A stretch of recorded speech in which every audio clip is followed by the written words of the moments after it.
하나님 감사합니다. 장마철이지만은 저희들이 이렇게 줌을 통해서 또 이렇게 외신년 연구에 모일 수 있도록 인도하신 은혜를 감사합니다.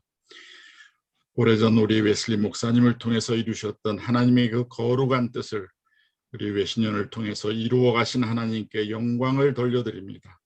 세계교회 선결운동이 우리 서울신학대학교로부터 우리 외신년으로부터 불같이 퍼져나갈 수 있도록 역사하여 주시옵소서. 결단코 성령님보다 앞서지 않게 하시고 역사하시는 성령님께 100% 순종하며 나아가는 우리 모두가 될 수 있도록 인도하여 주시옵소서. 특별히 우리 총장님 건강으로 함께하여 주시고 우리 모두의 참 성결과 신유의 모델로 끝까지 승리하시는 우리 총장님 되게 도와 주시옵소서. 감사드리오며 예수님의 이름으로 기도하옵나이다. 아멘. 아멘. 네, 감사합니다. 자, 그러면 오늘은 완전에 대하여라고 하는 그런 설교를 우리가 같이 좀 읽으면서 배우도록 그렇게 하겠습니다. 우리 조 총장님, 이 오늘 설교문에 대해서 잠깐 좀 말씀 주시겠습니까? 그러니까 전에 네네. 여러분들이 아시는 대로 그것에 있어서 성결, 그 완전한 기독자의 완전한 중요한 테마였습니다. 그래서 그가 2733년에 처음으로 마음에 할리라는 설교로서 완전히 설교를 했고, 그 다음에 그가 2772년에는 40년 동안 그가 가르쳤고 얘기하는 것을 묶어가지고 기독자의 완전에 대한 평이한 해석이라는 책을 냈죠, 그군요. 그리고 오늘 본문을 통해서는 50번 설교를 했다고 그러거든요. 그리고 마태복음 5장 24절에 가서는 18번 이와 같이 설교를 많이 했습니다. 그래도 불구하고 많은 사람들이 반대를 한다고, 반대뿐 아니라 공격도 한다고요. 교기자서 웨슬리가 쓴 설교 이거거든요. 첫 번째 말하기를 우리가 말하는 설교, 성결, 완전은 이런 거야. 너희들 생각하는 게 아니야. 천사처럼 된다는 말이 아니야. 범죄하기 전에 아담 해와처럼 된다는 말도 아니야. 우리가 유한과 실수 없다는 말도 아니야. 우리 순간순간 그리스도의 보혈을 의지하며 거기에서 그냥 이런 성결을 말하는데 왜 반대해? 그리고 두 번째 나가서는 그들이 반대하는 조건을 들어가지고 판박을 쭉 합니다. 너희들의 기세가 가지고 이런 게 아니지 않느냐. 그거 마지막에 가지고 공고를 하는 거예요, 여러분요. 참, 이런 통해서 한편 또 우리가 기독자 완전에 대한 이해를 더할 뿐 아니라 기독자 완전을 추구하고 사모하는 또 체험하는 우리들이 되기를 기원합니다. 완전에 대하여 히브리서 6장 1절 완전한 대로 나아갈지니라. 오늘 본문의 전체 문장은 다음과 같습니다. 그러므로 우리가 그리스도의 도의 초보를 버리고 죽은 행실을 회개함과 하나님에 대한 신앙과 세례들과 안수와 죽은 자의 부활과 영원한 심판에 대한 교훈의 털을 다시 닦지 말고 완전한 데 나아갈지니라. 이 바로 앞에서는 하나님의 말씀의 초보와 그리고 주의 인자하심을 방금 맛본 것과 같이 어린아이에게 맞는 음식에 관해서 이야기합니다. 이렇게 하는 것은 다음의 말씀에서 사도가 암시하는 가장 중요한 요점입니다. 하나님께서 허락하시면 우리가 이것을 하리라. 한번 빛을 받고 하늘의 은사를 맛보고 성령에 참여한 바 되고 하나님의 선한 말씀과 내세의 능력을 맛보고도 타락한 자들은 다시 새롭게 하여 회개케 할 수 없나니 이는 그들이 하나님의 아들을 다시 십자가에 못 박아 드러내놓고 욕되게 함이라. 그가 말한 바와 같이 만일 우리가 완전으로 나아가고자 하지 않는다면 우리는 타락의 엄청난 위험 속으로 빠지게 됩니다. 만약 우리가 이렇게 타락한다면 다시 새롭게 하여 회개하기가 불가능해지는 것입니다. 이 중요한 성경 본문을 가능한 한 이해하기 쉽게 만들기 위해 제일 먼저 완전이라는 것이 무엇인지를 살펴보고 두 번째로 여기에 대한 몇 가지 반대에 대한 대답을 한 후 세 번째로 이 반대자들에게 약간의 충고를 하도록 노력할 것입니다. 첫째, 완전이 무엇인지 알아보도록 하겠습니다. 1. 우선 나는 여기서 말하는 완전이란 천사들과 같은 완전을 말하는 것은 아닙니다. 영광스러운 천사들은 절대로 처음의 위치를 떠나지 않으며 원래 완전함으로부터 쇠퇴하지 않습니다. 그들 모두의 타고난 가치는 손상되지 않으며 특정한 것에 대한 그들의 이해는 여전히 불이 켜진 등잔 같으며 모든 사물에 대한 그들의 이해는 명확하고 직접적이고 그들의 판단은 항상 옳습니다. 그래서 그들의 지식이 한계가 있음에도 불구하고, 왜냐하면 그들도 피조물이기 때문입니다. 또한 헤아릴 수 없는 수많은 것들을 헤아릴 수많은 것들을 모름에도 불구하고 그들은 실수를 하지 않습니다. 그들의 지식은 그 본질 안에서 완벽합니다. 그리고 그들의 감정은 그들의 틀릴 수 없는 이해력에 의해 모두 충실히 조절되는 것입니다. 그들의 모든 행동은 거기에 대하여 적절한 것입니다. 그래서 그들은 모든 순간에 그들 자신의 의지가 아닌 선하시고 받아들여야 할 하나님의 의지에 따라 행하는 것입니다. 그러므로 이런 것은 이해가 받지 못하고 실수가 무지처럼 자연스럽고 부패하기 쉬운 육체의 다른 부분들과 마찬가지로 약하고 사악한 기관들의 매개 없이는 전혀 생각조차 할 수 없는 사람에게는 불가능한 것입니다. 사람에게 있어서는 항상 바르게 생각하고 모든 사물을 분명하게 이해하고 그것들을 바르게 판단한다는 것은 불가능하다고 나는 말합니다. 사람의 이해에 의지하는 그의 감정 때문에 모든 것이 여러 가지로 혼란스러운 것입니다. 그리고 그의 말과 행동은 적든 많든 그의 이해와 감정의 혼란으로 말미암아 영향을 받습니다. 어떤 사람도 그 육체에 속해 있는 동안에는 천사와 같은 완전, 엔젤릭 퍼펙션을 획득할 수 있는 가능성은 없습니다. 2. 사람이 부패하기 쉬운 육체 안에 있는 동안에 그 어떤 사람도 아담과 같은 완전을 얻을 수 없습니다. 타락이 전에 아담은 의심할 여지도 없이 순수했으며 죄로부터 자유로웠으며 심지어 거룩한 천사들로부터도 자유로웠습니다. 이와 같은 태도로 아담의 이해는 천사들의 그것만큼 깨끗했으며 그의 감정 또한 천사들처럼 일정했습니다. 이것에 힘입어 아담은 항상 옳은 판단을 했으며 말과 행동에 있어서도 항상 올바를 수 있었습니다.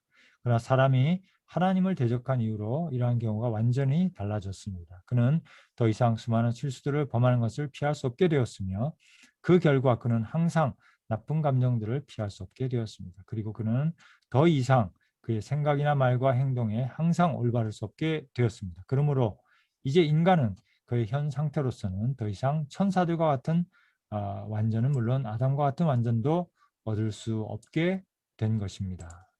네, 3번 읽어주시기 바랍니다. 예, 제가 읽겠습니다. 영혼이 육체에 머무는 동안 사람이 얻을 수 있는 최상의 완전은 무지와 실수 그리고 수많은 다른 결함들을 배제할 수 없게 되었습니다. 이제 잘못된 판단으로부터 잘못된 말과 행동이 종종 불가피하게 나오게 되었습니다. 그리고 어떤 경우에는 잘못된 감정도 같은 원천으로부터 나오게 될 것입니다.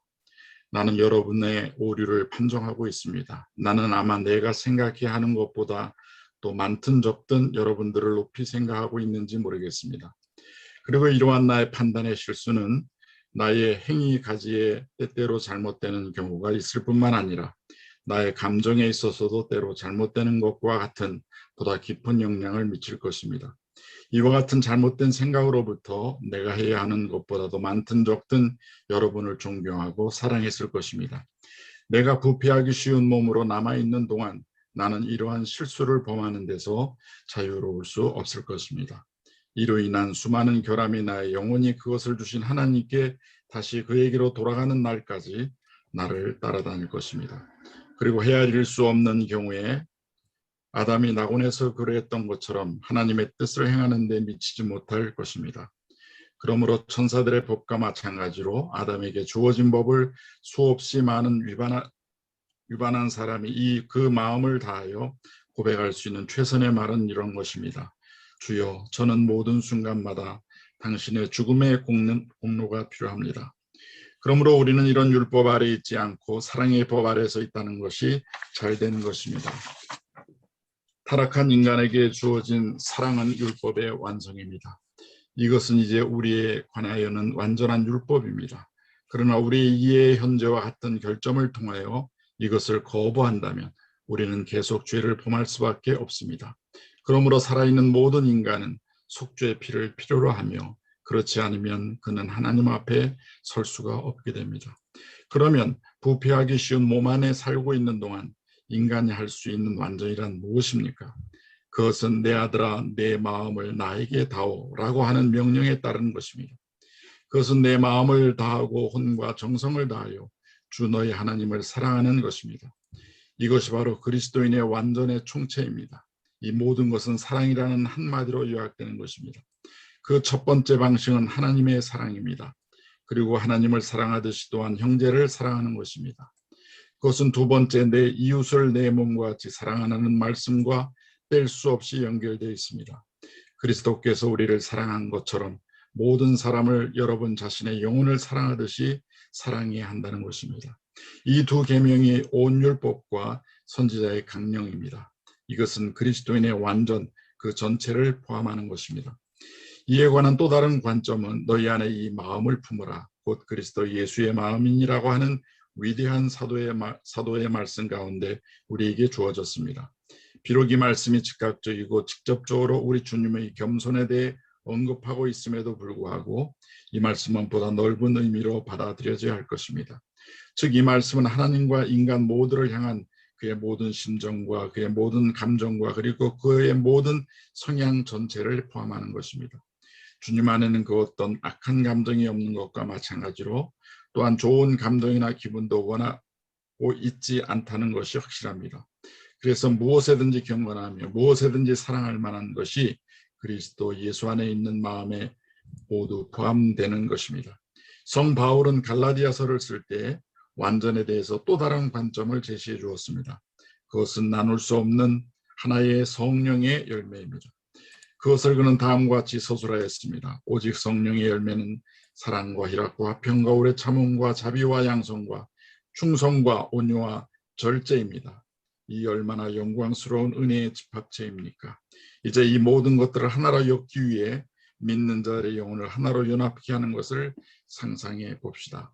그것이 바로 그리스도인의 완전입니다. 여기까지 읽겠습니다.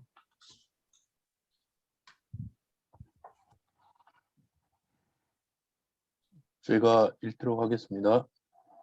다시 말해서 그는 에베소 교인들에게 하나님을 따라 의와 진리의 거룩함으로 지으심으로 받은 새 사람을 입으라고 기록하고 있습니다. 그리고 골로새 교인들에게는 단순히 하나님께서 자기의 형상대로 사람을 창조하셨다라는 창세기의 말씀을 의지해서 자기를 창조하신 이의 형상을 따라 새 사람이 되고 새롭게 하심을 받으라고 합니다.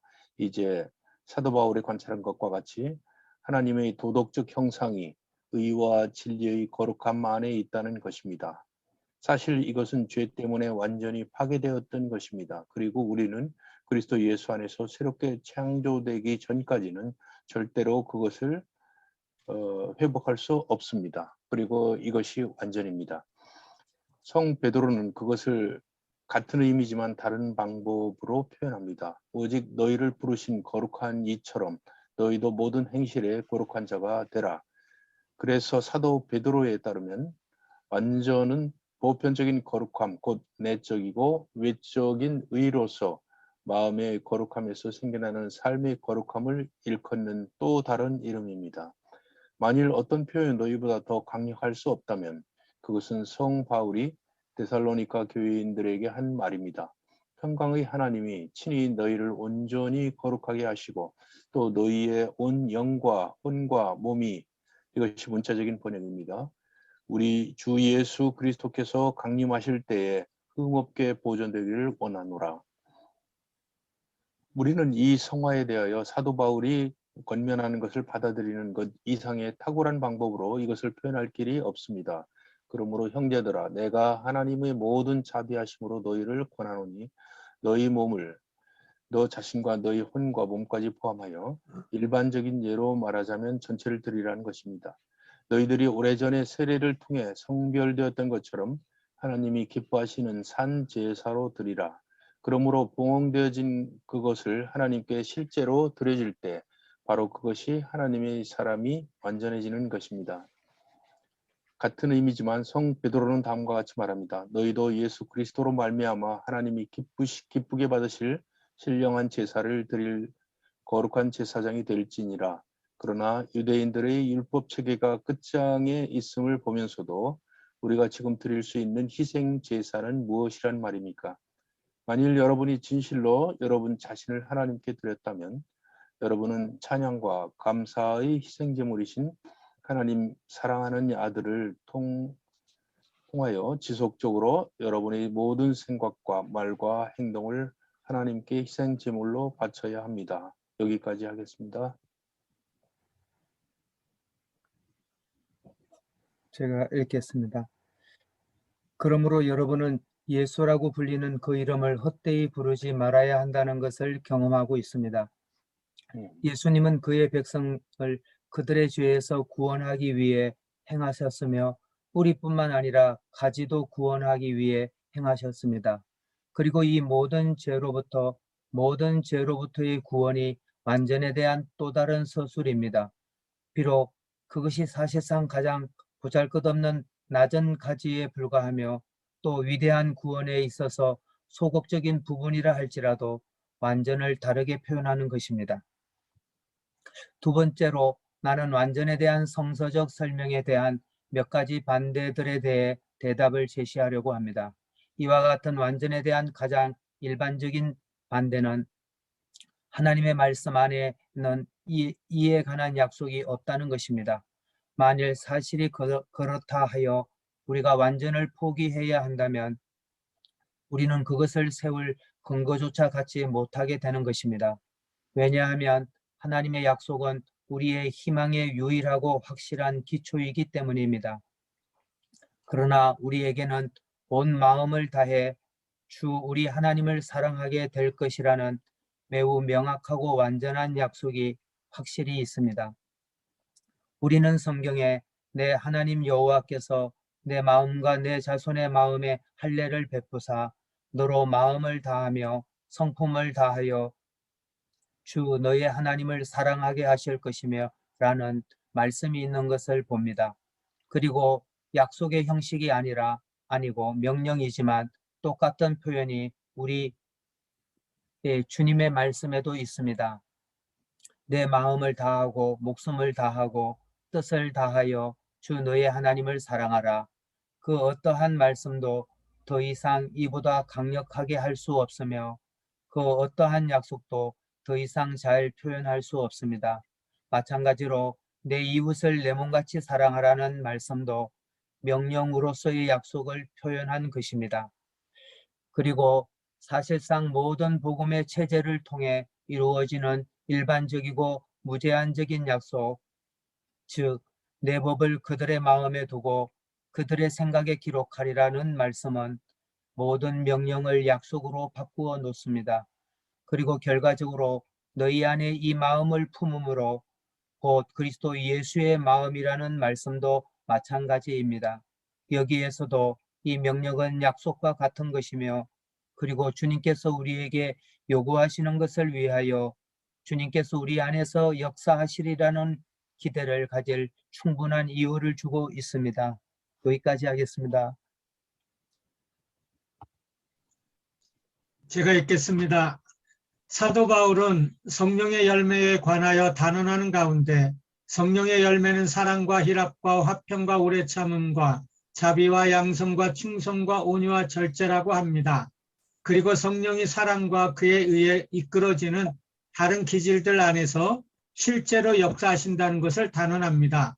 그러므로 여기서 우리는 이 성경 말씀이 약속과 같은 말씀이 되며 이 모든 것들이 우리 안에서 일할 것이며 우리가 성령에 의해 이끌려지도록 준비된다는 것을 단언할 수 있는 확고한 기반을 가지게 되는 것입니다. 그리고 사도 바울이 에베소 교인들에게 진리가 예수 안에 있다고 가르침을 받을진대 너희의 심령이 새롭게 되어 하나님을 따라 즉 하나님의 형상을 따라 의와 진리의 거룩함으로 지으심을 받은 새 사람을 입으라고 말했을 때 그는 하나님께서 심령으로 우리를 새롭게 하시고 우리를 처음 창조하신 하나님의 형상을 따라 새 사람을 만드신 것에 대하여 의심의 여지를 남겨두지 않았습니다. 그렇지 않다면 이것이 예수 안에 있는 진리라고 말할 수 없는 것입니다. 성 베드로가 전해준 하나님의 명령인 너희를 부르신 거룩한 이처럼 너희도 모든 행실에 거룩한 자가 되라는 말씀은 만일 우리에게 아무런 부족함이 없는 것처럼 우리가 거룩하게 될 것이라는 약속을 포함하고 있습니다. 하나님 편에서 아무 부족한 것이 없습니다. 하나님께서 우리를 거룩함으로 불렀을 때 하나님은 우리 안에서 이 거룩함을 위하여 역사하시기를 원하시고 또 그렇게 하실 수 있다는 것은 의심의 여지가 없습니다. 왜냐하면 하나님께서는 우리에게 결코 주리라고 한 번도 마음 먹지 않은 것을 받으라고 부르시고 우리 같은 무력한 피조물을 조롱할 수 없는 분입니다. 하나님께서 우리를 부르셨다는 것은 부인할 수 없습니다. 그러므로 만일 우리가 하늘의 부르심에 불순종하지 않는다면 하나님은 그것을 주실 것입니다. 하나님께서는 그들을 완전히 거룩하게 하시고 그들의 모든 것, 영과 혼과 육을 흠없게 보존하시리라는 사도 바울의 데살로니가 교인들을 위한 기도는 데살로니가 교인들뿐만 아니라 하나님의 모든 자녀들에게도 들려져야 한다는 것은 의심의 여지가 없습니다. 그러므로 여기에 모든 그리스도인들은 평화의 하나님으로부터 그와 똑같은 축복을 기대하도록 격려받는 것입니다. 말하자면 그들 또한 영과 혼과 육이 완전히 거룩하게 될 것이며 그들 모두는 우리 주 예수 그리스도께서 다시 오실 때까지 흠없이 보존될 것이라는 것입니다. 그러나 우리가 죄로부터 구원될 것이라는 약속이 성경 안에 있느냐 없느냐는 중요한 질문이 남아 있습니다. 의심할 바 없이 확실한 약속이 있습니다. 그가 이스라엘을 그의 모든 죄악에서 속량하시리로다는 약속이 바로 그것입니다. 그가 자기 백성을 그들의 죄에서 구원할 자심이라는 천사의 말이 여기에 대하여 정확하게 대답하는 것입니다. 그리고 그는 자기를 힘입어 하나님께 나아가는 자들을 온전히 구원하실 것입니다. 라는 말씀도 이 경우에 확실한 것입니다. 이것은 에스겔서 36장에서 에스겔 선지자를 통해서 주어진 영광스러운 약속이기도 합니다. 맑은 물을 너희에게 뿌려서 너희로 정결하게 하되 곧 너희 모든 더러운 것에서와 모든 우상 숭배에서 너희를 정결하게 할 것이며 또 새 영을 너희 속에 두고 새 마음을 너희에게 주되 너희 육신에게서 굳은 마음을 제거하고 부드러운 마음을 줄 것이며 또 내 영을 너희 속에 두어 너희로 내 율례를 행하게 하리니 너희가 내 규례를 지켜 행할지라는 말씀도 마찬가지입니다. 똑같은 말씀이 더 이상 말할 것도 없이 스가랴에 의해 선언됩니다. 곧 우리 조상 아브라함에게 하신 맹세라 우리가 원수의 손에서 건지심을 받고 우리의 죄에 대해서는 의심할 것이 없이 종신토록 우리의 삶의 모든 날들 주의 앞에서 성결과 의로 두려움이 없이 섬기게 하리라는 말씀도 역시 같은 것입니다. 이 약속의 마지막 부분은 우리가 주목할 만한 특별한 가치가 있습니다. 종신토록이라는 문구는 마치 우리가 참으로 우리는 죽는 순간에야 우리의 죄에서 구원받을 것입니다 라는 말을 일평생 하지 못하게 하기 위해 의도적으로 그런 잘못된 주장을 미연에 제거하는 것으로 보입니다. 누구든 사람이 죽기 전에는 죄에서 자유를 누릴 수 없다고 주장하는 것을 도대체 무슨 겸손이라고 할 수 있습니까? 몇 가지 읽겠습니다.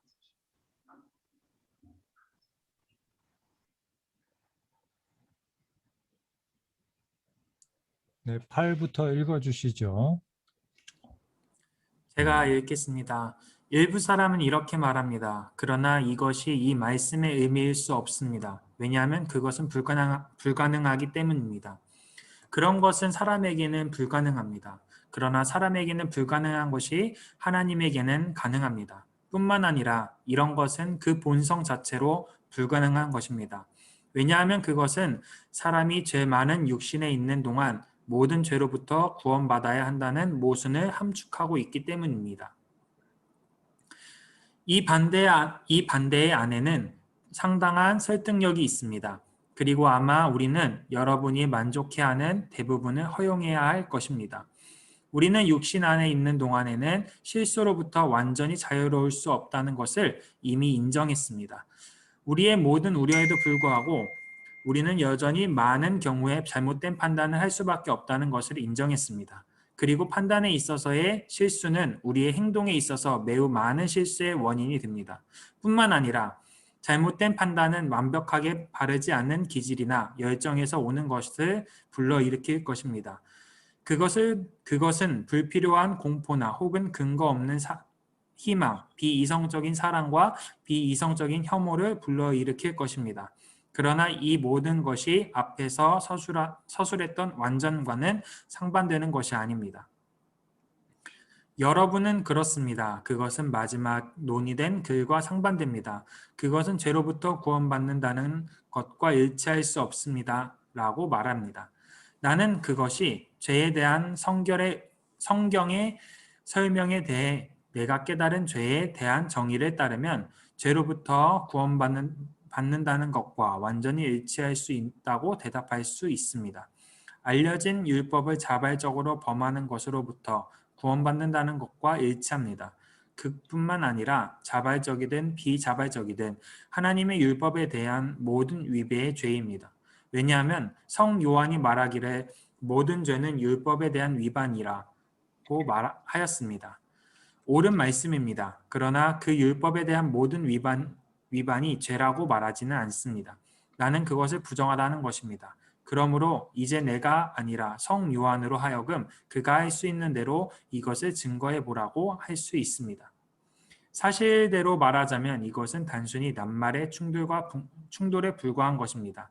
여러분 자신의 이 말에 대한 의미 안에서 어느 누구도 죄로부터 구원될 수 없다고 말합니다. 그러나 나는 이 말에 대한 그러한 의미를 인정할 수 없습니다. 왜냐하면 말은 절대로 그런 뜻으로 성서에서 나온 것이 아니기 때문입니다. 그리고 여러분은 이 말에 대한 내가 뜻하는 의미 안에서 생각하면 죄로부터 구원받을 수 있는 가능성을 부인할 수 없습니다. 그리고 이것은 바로 죄라는 단어가 성경 안에 계속해서 쓰여지는 의미입니다. 그러나 우리가 죄 많은 육신에 머무는 동안에는 죄로부터 구원받을 수 없다는 것이 확실합니다. 죄 많은 육신이라고요?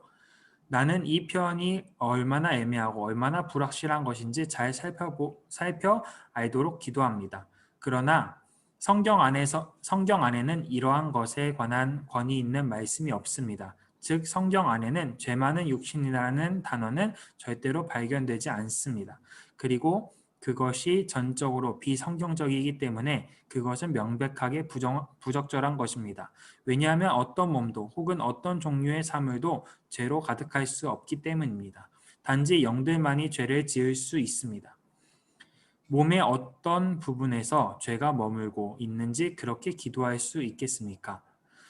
죄라는 것이 우리의 피부 속에나 혹은 근육이나 신경이나 혈관이나 혹은 동맥에 머물 수 있는 것이 아닙니다. 나아가 죄가 머리카락이나 손톱이나 그 외에 다른 어떤 뼈에도 있을 수 없습니다. 오직 우리의 영혼만이 우리 죄가 머무는 장소가 됩니다. 여기까지 읽겠습니다. 네, 제가 읽겠습니다. 그러나 사도 바울은 그 자신에게 말하기를 육체에 있는 자들은 하나님을 기쁘시게 할 수 없다고 말하지 않았습니까? 나는 이 말들이 들려주는 소리가 육체에 속한 사람이라는 말이 육신에 속한 사람이라는 말과 같은 것을 의미한다고 들은 수많은 경솔한 영혼을 속일까 봐 두렵습니다. 그런 것이 아닙니다. 이 본문에서의 육체는 그것이 영혼을 의미하지 않듯이 몸을 의미하지 않습니다. 아벨도 에녹도 아브라함은 이들 모두 히브리서 11장에서 성 바울이 언급하는 허다한 증인들입니다. 바울 자신이 증언하듯이 실제로 그들이 육신에 머무는 동안 하나님을 기쁘시게 했습니다. 그러므로 여기에서의 이 표현은 불신자들이나 자연적인 상태에 머물러 있는 사람들이나 세상에서 하나님 없이 사는 사람들을 의미하는데 더 이상도 더 이하도 아닙니다. 그러나 우리는 이런 것의 이유를 주목해 봅시다. 왜 전능하신 하나님은 인간이 그 몸에 머무는 동안에 그 영혼을 성화시킬 수 없을까요? 하나님은 여러분이 이 확 트인 바깥 공간에 있을 때뿐만 아니라 이 집 안에 있는 동안 여러분을 깨끗하게 할 수 없을까요? 벽돌이나 돌로 된 벽들이 하나님을 가릴 수 있을까요? 더 이상 이 육체와 피의 벽들이 여러분을 철저하게 성화시키는 순간에 하나님을 가리지 못합니다. 하나님께서는 여러분이 몸 밖에 있든지 몸 안에 있든지 관계없이 여러분을 쉽게 죄로부터 구원하실 수 있습니다. 하지만 하나님께서는 우리가 육신에 있는 동안에 죄로부터 구원하시리라고 약속하시지 않았습니까? 의심할 여지 없이 하나님은 그렇게 약속했습니다. 그 약속은 하나님의 모든 계명 안에 함축되어 있습니다. 이어서 이렇게 말합니다. 내 성품을 다하고 내 혼을 다하고 내 마음을 다하여 주 너의 하나님을 사랑하라. 왜냐하면 이 계명뿐만 아니라 다른 모든 계명도 죽은 자가 아닌 산자에게 주어진 것입니다. 그것은 앞에서 언급된 말씀에서 이렇게 표현됩니다. 즉 우리는 종신토록 주의 앞에서 성결과 의로 살아야 한다는 것입니다. 나는 이 문제를 길게 다루었습니다. 왜냐하면 그것은 죄로부터 구원을 받는다는 것을 반대하는 사람들의 중요한 논거인데다 자주 다루어지지도 답변이 충분하게 주어지지도 않았기 때문입니다. 반면 성경에서 취한 논거는 100번도 넘게 답이 주어져 왔습니다. 그러나 여전히 우리는 경험으로부터 온 그럴듯한 반대가 남아 있습니다. 그것은 이 죄로부터 구원받았다는 살아있는 증인도 없다는 것입니다. 나는 이 문제 제기에 대해서 아래와 같이 대답을 하려고 합니다. 우선 살아있는 증인이 많지 않다는 것입니다. 이런 의미에서 심지어 아버지는 많지 않습니다. 그리고 우리 마음도 완악합니다. 나아가 위대한 구원의 진실한 증인들도 적은데 참으로 적다고 말했던 예언자들과 사도들을 더디게 믿습니다. 스스로의 영혼을 속이고 스스로도 알지 못하는 것에 대해서 말하거나 위선으로 거짓말하는 거짓 증인들이 있습니다. 그리고 나는 우리가 이 두 가지 이상의 것을 가지고 있지 않다는 것을 자주 생각해 봅니다. 열광적인 상상을 가진 사람들이 이 일에 관하여 스스로를 속일 수 있다는 것은 이상한 것이 아닙니다. 많은 사람들이 의인론에 관해서도 같은 생각을 합니다. 그들이 의롭다함을 받았다고 하면서도 실제로 그렇지는 않다고 상상하는 사람들도 많이 있습니다. 그러나 많은 사람들이 이렇게 잘못 상상하고 있음에도 불구하고 진정으로 의롭다함을 받은 사람들이 덜어 있습니다. 그리고 또 많은 사람들이 거룩하게 되었다고 상상하면서도 실제로 그렇지는 않다고 생각하는 사람들이 있음에도 불구하고 실제로 거룩한 사람들이 덜어 있습니다. 한때는 전적으로 구원받았다고 즐거워하던 사람들이 지금은 그것을 모두 잃어버린 사람들이 있습니다. 그들은 한때 하나님께서 그들의 온 마음에 주신 항상 기뻐하라, 쉬지 말고 기도하라, 범사에 감사하라는 말씀에 영광스러운 자유를 누렸습니다. 그러나 그것은 이미 지나간 과거가 되고 말았습니다. 지금 그들의 능력은 쇠하여지고 다른 사람들처럼 되어버렸습니다. 아마 그들은 자신감을 포기하지 않았으며 그들은 여전히 하나님의 용서해 주시는 사랑에 대한 심정을 가지고 있을 것입니다. 그러나 이것은 의심과 공포에 의해 빈번히 공격을 당하고 있습니다. 그래서 그들은 떨리는 손으로 그것을 겨우 붙들고 있는 셈입니다. 여기까지 읽겠습니다. 13부터 읽어주시죠. 우리 박 목사님 마이크 켜주시죠. 네. 네, 경건하고 양식 있는 몇몇 사람들이 이렇게 말하고 있습니다. 그런 것이 아닙니다. 이것이야말로 우리가 강력히 주장하는 바로 그것입니다. 우리는 하나님께서 몇몇 자녀들을 한때나마 말할 수 없이 거룩하고 행복하게 만드셨다는 것이 기뻐하기로 인정했습니다. 우리는 당신이 말하는 그런 모든 거룩함과 행복을 즐긴다는 것을 부인하지 않을 것입니다. 그러나 그것은 오직 잠깐 동안일 뿐입니다. 하나님께서 그런 것들을 그들의 삶 속에서 마지막까지 계속되도록 결코 설계하지는 않았습니다. 결과적으로 죄는 단지 보류된 것이지 완전히 파괴된 것은 아닙니다라고. 여러분이 확신하는 것은 이것입니다. 그러나 그것은 명확하고 설득력 있는 증거 없이는 허용될 수 없을 정도로 그렇게 대단히 중요한 것입니다. 그렇다면 그 증거는 어디 있습니까? 우리는 하나님의 은사와 부르시면 후회하심이 없느니라는 말씀을 일반적으로 알고 있습니다. 하나님은 사람의 자녀들에게 주신 어떤 은사에 대해서 결코 후회하지 않으십니다. 그렇다면 하나님께서 주신 이 특별한 선물에 관해서 어떻게 반대되는 것이 나올 수 있을까요? 왜 우리는 하나님께서 이 편의 천국에 대하여 그의 모든 선물 중에서 가장 귀중한 선물에 관하여서 예외를 만들었을 것이라고 상상해야 하는 걸까요? 하나님께서는 우리에게 한 번 주신 것에 대해서만큼은 항상 우리에게 주실 수 있지 않겠습니까? 하나님께서는 그것을 우리에게 하루 동안 주시듯이 50년 동안도 주실 수 있지 않겠습니까? 그리고 하나님께서 이런 사랑스러운 인자하심이 계속되도록 원하지 않으신다는 것은 어떻게 증명할 수 있겠습니까? 하나님께서 그렇게 원하지 않으신다는 이 가정이 사도 바울의 적극적인 언명과 어떻게 양립할 수 있을까요?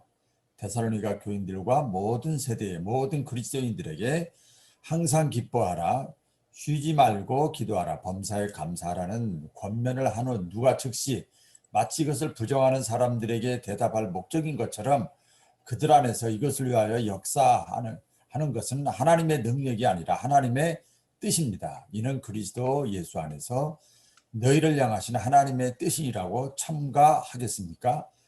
그런 것이 아닙니다. 그리고 오히려 사도 바울이 23절에서 영광스러운 약속, 이것이 적절할 것이다. 즉 평강의 하나님이 친히 너희를 온전히 그리고 너희 전체를 아마 이것이 원본일 것입니다. 거룩하게 하시고 너희 온 영과 혼과 몸이 우리 주 예수 그리스도께서 강림하실 때 흠없게 보존되기를 원하노라는 말씀을 선포한 후 너희를 부르시는 이는 미쁘시니 그가 또한 이루시리라고 덧붙이는 것은 대단히 주목할 만한 것입니다. 하나님께서는 단지 여러분을 온전히 거룩하게 하시지만은 않을 것이며 오히려 하나님께서는 여러분을 받아들이시기 위해 오실 때까지 그 상태로 여러분을 보존하실 것입니다. 이런 점에 동의하게 되는 것은 단순한 사실입니다. 여러 사람들이 오랫동안 어떤 방해도 없이 이런 축복을 누렸습니다. 어떤 이들은 이런 것을 단지 하루만 즐겼습니다. 그리고 적지 않은 이들이 죽음에 이르기까지 이런 것을 누렸습니다. 그들은 마지막 숨을 쉬면서 선언했습니다. 하나님께서 그들의 영혼이 하나님 앞으로 돌아갈 때까지 모든 죄로부터 구원해 주셨다는 것을 조용하게 증거했습니다라고. 경험으로부터 나온 반대들 중에 전체적으로 제일 가는 것에 대하여는 나는 그들이 그리스도인의 완전에 도달하기를 반대하는 사람들이거나 또는 그것을 이루지 못한 사람들이거나 간에 모두 좀 더 멀리 살펴보기를 원합니다. 만일 그들이 그렇게 하지 않는다면 그들을 그리스도인의 완전에 도달하기를 바라는 사람들 거슬러 나온 것입니다. 어딘가요? 그 어떤 반대들이라도 관역을 빗나가 엉뚱하게 내리치는 것입니다. 왜냐하면 그들은 우리가 말하는 그런 부류의 사람들이 아닙니다. 그러므로 그들이 누구이든지 또 무엇을 하든지 그것은 문제 박힙니다. 그러나 만일 그들이 완전에 도달했고 또 만일 그들 앞에서 주어진 9개의 조목에 대한 설명에 대답을 한다면 어떤 합리적인 반대도 그들을 속일 수 없습니다. 그들은 모든 비난에 대하여 우월한 위치에 있습니다. 그리고 그들을 대적하여 송사하는 모든 혀는 네게 정죄를 당할 것입니다. 그러나 나는 완전에 대한 나의 견해에 대답하는 사람을 결코 본 적이 없습니다라고 반대하는 사람은 계속합니다. 아마 그럴 것입니다. 그리고 아마도 내가 다른 곳에서 보았던 것 같이 여러분은 결코 그런 사람을 보지 못할 수도 있을 것입니다. 왜냐하면 여러분의 견해는 심지어 육체와 피가 연결되어 있는 영혼으로부터 분리될 수 없는 그러한 결함으로부터의 자유까지도 너무 많이 포괄하고 있기 때문입니다. 그러나 만약에 여러분이 위에서 주어진 기술을 지키고 그리고 인간 이해의 약함을 허용하려 한다면 여러분은 아마 바로 이날에 성서적 완전에 부인할 수 없는 진정한 신뢰를 보게 될 것입니다. 세 번째 단계에서는 이러한 완전을 반대하는 사람들에게 약간의 충고를 하는 것만이 남아 있습니다. 이제 내가 묻겠습니다. 왜 여러분은 완전에 도달했다는 사람들에게 그렇게 화를 냅니까? 그리고 그리스도인의 완전에 반하여 그리도 미친 듯이 화를 냅니까? 나는 이보다 더 부드럽게 표현할 수 없습니다. 여러분은 하나님께서 이 땅의 인간의 자녀들에게 주시는 가장 영광스러운 선물을 왜 그렇게 반대합니까? 앞에서 비춰준 모든 빛의 관점으로 이것을 잘 살펴보십시오. 그리고 그것이 불쾌하거나 끔찍한 것을 포함하였는지 아닌지를 잘 살펴보십시오. 또한 그것이 그 어떤 합리적인 피조물 안에서 그런 증오나 공포를 자아내도록 의도된 것인지 아닌지 잘 보십시오. 여러분의 마음을 다하여 주 하나님을 사랑하는 것을 합리적으로 반대할 수 있는 것은 대관절 무엇입니까? 왜 여러분은 완전에 대하여 그런 혐오를 가져야 합니까? 왜 여러분은 그것을 두려워해야 합니까? 그것이 여러분에게 어떤 피해를 주었습니까? 그것이 이 세상과 오고 있는 세상에서 여러분의 행복을 줄어들게 했습니까? 그리고 왜 여러분은 다른 사람들이 온 마음을 그에게 주는 것을 그렇게 좋아하지 않아야 합니까? 왜 여러분은 그들이 자신만큼 이웃을 사랑하는 것을 그렇게 좋아하지 않아야 합니까? 그렇습니다. 우리는 그리스도께서 우리를 사랑한 것처럼 그렇게 사랑해야 합니다. 이것이 그렇게 믹살스럽습니까? 그것이 그렇게 여러분들이 미워할 적당한 대상이란 말입니까? 아니면 그것은 태양 아래에서 가장 호감을 주는 것이 아닙니까? 그것은 공포를 몰아내기에 적당한 것이 아닙니까? 그것은 가장 고귀하게 바라야 할 것이 아닙니까? 여러분은 여러분 안에 그리스도 예수 안에 있는 그 온전한 마음을 가지기를 왜 그렇게 싫어합니까? 주님께서 사람들과 함께 거하시는 동안에 주님 안에 있었던 그 모든 애정, 그 모든 감정과 기질을 가지기를 왜 그렇게 싫어합니까? 왜 여러분은 이렇게 되는 것을 그렇게 두려워합니까? 하나님께서 바로 이 시간 안에 주님 안에 있었던 그 모든 마음을 여러분의 안에 있도록 역사하신다는 것이 여러분에게 더욱 나쁠 것 같습니까? 만약에 그렇지 않다면 왜 여러분은 다른 사람들이 이 축복을 추구하는 것을 그렇게 방해합니까? 아니면 그들이 완전을 성취했다고 생각하는 사람들이 여러분을 그렇게 기분 나쁘게 합니까? 이것보다 더 사랑스러운 것이 어디 있습니까? 모든 사람의 후손들이 이것보다 더 추구해야 할 다른 무엇이 있습니까? 여러분은 성령의 열매, 사랑과 희락과 화평과 오래 참음과 자비와 양성과 충성과 온유와 절제 전체를 갖는 것을 왜 그렇게 싫어합니까? 왜 여러분은 여러분의 가장 깊은 영혼 속에 심겨져 있는 이 모든 것을 두려워합니까? 이 같은 것을 금지할 법이 없느니라는 말씀처럼 완전에 대하여 그 어떤 합리적인 반대도 있을 수 없습니다. 그리스도의 이름으로 불리우는 모든 사람들의 마음뿐만 아니라 이 지구상에 거하는 모든 사람들의 마음속에서와 같이 여러분의 마음속에서도 깊이 뿌리 내리는 이러한 기질보다 더 바람직한 것은 확실히 없습니다. 여러분은 여러분을 창조하신 이의 온전한 형성을 따라 새롭게 하심을 입은 것을 두려워하거나 혹은 싫어하는 것을 즐기는 무슨 이유가 있습니까? 이것이 하늘 아래에 있는 그 어떤 것보다 더 바람직한 것이 아닙니까? 이것이야말로 더없이 호감을 주는 것이 아닙니까? 여러분은 자신의 영혼을 위해서나 아니면 여러분이 가장 강력하면서도 가장 부드러운 감정으로 대하는 사람에게 이것과 비교하여 무엇을 더 바랄 것입니까? 그리고 여러분이 이것을 즐길 때 주의 영으로 말미암아 영광에 변하는 것밖에 무엇이 남아 있겠습니까? 여러분은 왜 보편적인 거룩함, 즉 다른 이름이지만 같은 것을 싫어합니까? 왜 여러분은 이에 반한 어떤 선입견을 들어주거나 아니면 어떤 우려를 가지고 그것을 관찰합니까? 여러분은 이 말을 하나님의 전체 형상과 의지를 내적으로 합치는 것으로 이해하든지 아니면 그런 합치의 모든 점에서 알맞은 외적인 행동으로 이해하든지 간에 왜 싫어합니까? 여러분은 이보다 더 호감을 주는 어떤 것을 생각해낼 수 있습니까? 이보다 더 바람직한 것이 있습니까? 선입견을 버리십시오. 그러면 확실히 여러분은 이 온 땅에 널리 퍼져 있는 그것을 바라보기를 원하게 될 것입니다. 여기까지 하겠습니다. 감사합니다. 네, 계속해서 6번 이제 뒷부분인데요. 읽어주시죠. 아직 안 읽으신 분이 계시면 읽어주시면 좋겠습니다.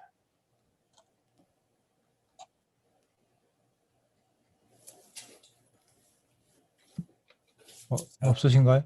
제가 또 할게요. 예, 박 목사님. 네, 완전이란 영과 혼과 몸이 철저하게 성화되는 것입니까? 하나님과 사람을 사랑하는 사람이 어떻게 이것을 싫어할 수 있으며 아니면 그것에 대하여 싫은 생각을 품을 수 있습니까? 여러분의 최선의 순간 안에 여러분의 바람이 희정일관하지 않습니까? 모든 것이 여러분 자신과 일치합니까? 모든 신앙, 모든 자비, 그리고 모든 사랑과 여러분 자신이 일치합니까? 그리고 여러분이 한때 이 영광스러운 자유를 가졌었다고 가정해 본다면 여러분은 거기서 지속되기를 원하지 않겠습니까? 여러분은 우리 주 예수 그리스도께서 강림하실 때 흠없게 보존되기를 원하지 않습니까?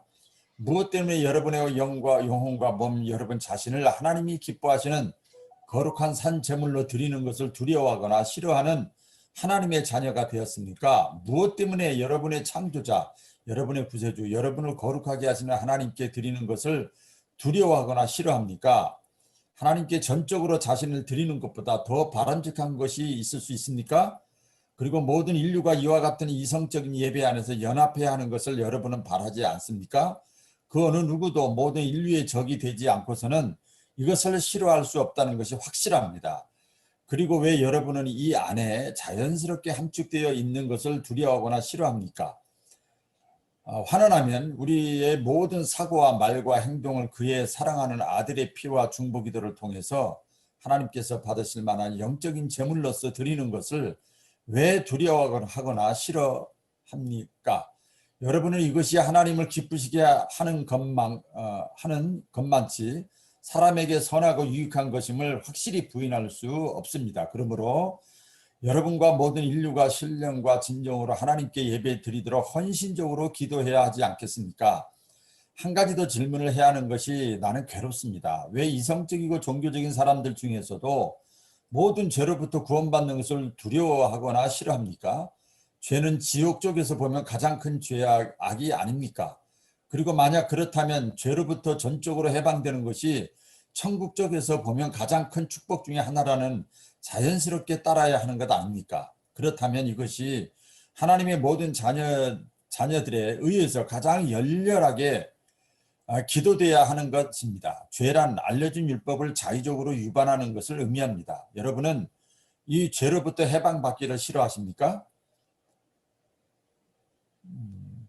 여러분은 이러한 구원을 두려워하십니까? 그러면 여러분 자신은 죄를 떠나는 것을 원하지 않고 오히려 그것을 사랑합니까? 분명히 그렇지 않을 것입니다. 여러분은 악마와 그 하는 일도 결코 사랑하지 않습니다. 여러분은 오히려 여러분의 삶과 마음의 죄를 뿌리 뽑고 죄로부터 전적으로 구원되기를 원합니다. 나는 놀랍게도 완전에 대한 반대자들이 완전을 그 다른 어떤 것보다 이 관점에 두었을 때 더욱 열렬하게 반대하는 것을 자주 관찰했습니다. 그들은 하나님과 사람들에 대한 사랑, 그리스도 안에 있는 마음, 성령의 열매, 하나님의 형상, 우주적인 거룩한 전적인 자기 헌신, 영과 홍과 육의 성화, 그리고 우리의 모든 생각과 말과 행동을 하나님께 드리는 희생제물로 삼아 바치는 것, 이 모든 것을 허용할 것입니다. 그들이 이 모든 것을 허용한다면 우리도 죄, 아주 작은 죄가 우리가 죽는 그날까지 우리 안에 남아있다는 것을 허용할 것입니다. 이것을 존 버년의 거룩한 전쟁에 있는 의미 있는 구절과 비교하며 기도하십시오. 그는 이렇게 말합니다. 임마누엘이 디아블로스와 그의 모든 군대를 맨솔시로부터 몰아내었을 때 디아블로스는 이 성 중에 작은 한 부분을 가지게 해달라고 임마누엘에게 탄원을 제출했다. 이것이 거절되었을 때 그는 벽 속에 있는 작은 방만이라도 가지게 해달라고 애걸 했다. 그러나 임마누엘은 이렇게 대답했다. 그는 한 채의 땅이라도 가질 수 없다. 그의 발에 밑창조차 쉴 수 있는 곳조차 없어, 전혀 없어 라고 했습니다. 그 선한 노인은 자신을 잃어버린 것은 아닙니까? 자신의 조직을 완전히 전복하듯이 여기서 진리의 힘이 그를 이긴 것이 아닙니까? 가장 명백한 방식으로 완전을 옹호하기 위해서라고요. 만일 그것이 죄로부터 구원받는 것이 아니라고 한다면 나는 그것이 무엇인지 말할 수 없습니다. 한 위대한 사람이 이렇게 말합니다. 아닙니다. 이것은 잘못된 것 중에 잘못된 것입니다. 나는 내 마음으로부터 그것을 증오합니다. 나는 불과 검을 가지고 이 모든 세상을 뒤져서 그것을 추적하겠습니다. 뿐만 아니라 왜 그렇게 격렬합니까? 여러분은 하늘 아래 이것과 맞먹는 잘못이 또 있을 것이라고 심각하게 생각해 보았습니까? 여기 나로서는 이해할 수 없는 것이 있습니다. 죄로부터 구원받는 것을 반대하는 사람들은 약간을 제외하고 왜 그렇게 열심입니까? 내가 거의 경로에서 말했습니까? 여러분은 하나님과 여러분의 조국을 위해서 싸우고 있습니까? 여러분이 세상에 가지고 있는 것을 위해 싸웁니까? 여러분이 가깝고 소중한 사람들을 위하여 싸웁니까? 여러분의 자유와 생명을 위하여 싸웁니까? 하나님의 이름으로 묻습니다. 여러분은 왜 죄를 그렇게 좋아합니까? 죄가 여러분에게 어떤 선한 일을 했습니까? 죄가 이 세상에서나 오고 있는 세상에서 여러분에게 원하는 선은 무엇입니까?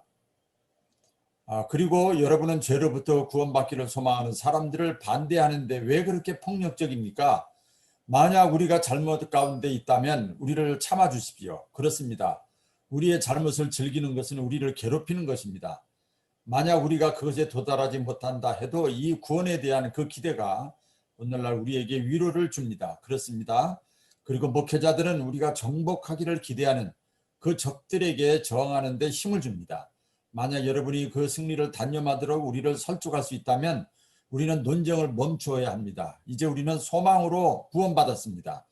바로 이 소망으로부터 구원의 정도가 솟아나는 것입니다. 그들의 실수 안에서도 행복해하는 사람들에게 화를 내지 마십시오. 그들의 의견이 옳거나 틀리거나 그대로 두십시오. 그렇지 않으면 여러분의 기준은 부인할 수 없이 죄가 되는 것입니다. 그러므로 우리가 여러분에게 그러한 것처럼 여러분도 우리에 대하여 참으십시오. 그리고 주님이 우리를 구원하시지 않는지, 구원하시는지 또는 주님이 그렇게 하실 수 있는지 없는지를 바라보십시오. 그렇습니다. 주님은 그를 힘입어 하나님께 나아가는 자들을 온전히 구원하시기를 원하십니다. 예, 오늘 이 설교의 본문이 히브리서 6장 2절 완전한 대로 나아갈지니라. 저는 웨슬리가 이 완전이라는 말이 포함되어 있는 성경 구절을 일부러 선택했다고 생각하고 있습니다. 그리스도인의 완전 교리에 대해서는 두 가지의 접근법이 있는데요. 그 접근법에 따라 결과가 완전히 달라집니다. 첫 번째로는 우리가 일반적으로 사용하고 있는 완전이라는 용어를 가져와 가지고 그리스도인에게 적용하는 방법이 있는데요.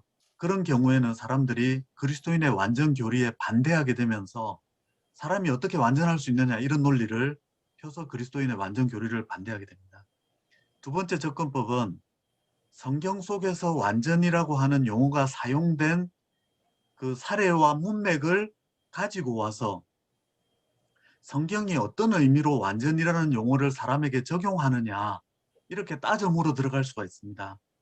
예를 들어서 창세기 6장 9절에 보면 노아에게 당세의 완전한 자 이런 표현을 썼고 창세기 17장 1절에 보면 아브라함에게 너는 내 앞에서 행하여 완전하라. 또 신명기 18장 13절에 보면 이스라엘 백성 전체에게 너는 내 하나님 여호와 앞에서 완전하라. 또 욥기 1장 1절에 보면 욥에 대해서 욥은 온전하고 정직한 사람, 악에서 떠난 사람 이렇게 말하거든요. 또 잠언 11장 5절에 보면 완전한 자의 공의는 자기의 길을 곱게 하려니와 실제로 존재하는 그런 거룩한 사람들에 대해서 이런 표현을 하고 있다는 것입니다. 신약에서도 보면 마태복음 5장 48절에 보면 너희 아버지의 온전하심과 같이 너희도 온전하라.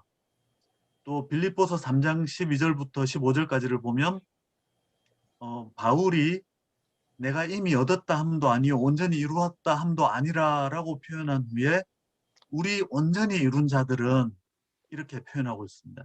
이렇게 보면 분명히 하나님은 완전이라는 용어, 온전이라는 용어를 사람에게 사용하고 있기 때문에 네, 목사님. 성경이 어떤 의미로 사용했는지 물어 들어가게 되면 이게 그리스도인의 완전의 교리에 이르게 된다는 것입니다. 그래서 웨슬리가 자주 강조한 것 중에 완전이라는 용어나 교리는 내가 만든 게 아니라 성경이 말씀하는 것이다. 그리고 이제 그렇게 성경의 문맥과 구절을 통해서 세밀하게 물어 들어가기 때문에 우리가 일반적으로 사용하는 완전의 의미를 쓰는 것이 아니라 천사의 완전이나 타락 전 아담의 완전이나 타락한 사람들의 불완전한 상태 속에서 도달 가능한 완전, 이렇게 완전의 의미를 구분하면서 성경이 말씀하는 그리스도인의 완전은 인간이 육체 속에 머무는 동안 얻을 수 있는 최상의 완전이다. 부패해가는 몸 안에 살고 있는 동안 하나님 은혜로 가능한 완전이다. 그렇게 세밀하게 설명이 가능하다는 것입니다. 그리고 웨슬리는 완전이라는 용어에 대한 부적절한 접근법 때문에 완전 교리를 반대하는 일을 피하게 하기 위해서 이 완전이라는 용어를 설명할 때는 그냥 추상적으로 완전 이렇게 하는 것이 아니라 그 완전이라는 용어를 설명할 수 있는 성경 구절들을 가지고 와서 그 완전의 개념을 하나하나 퍼즐을 맞추어 가듯이 설명하고 있습니다.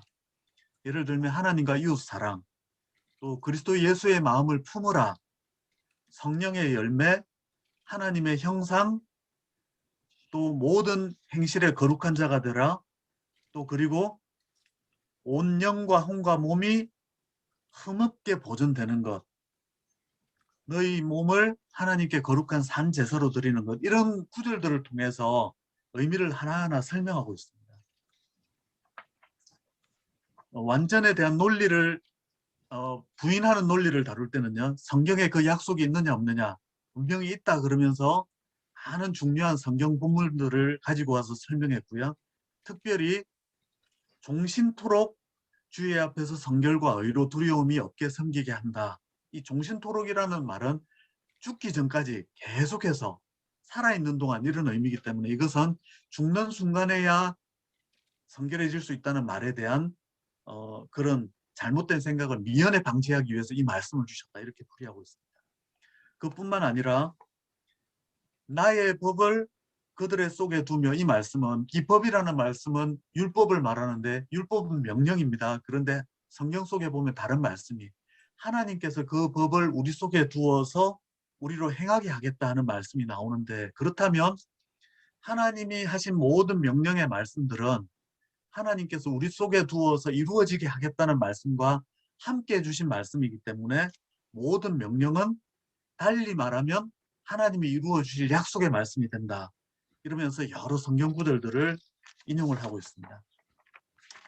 또 죄 많은 육신이라는 말 자체도 잘못된 것이다.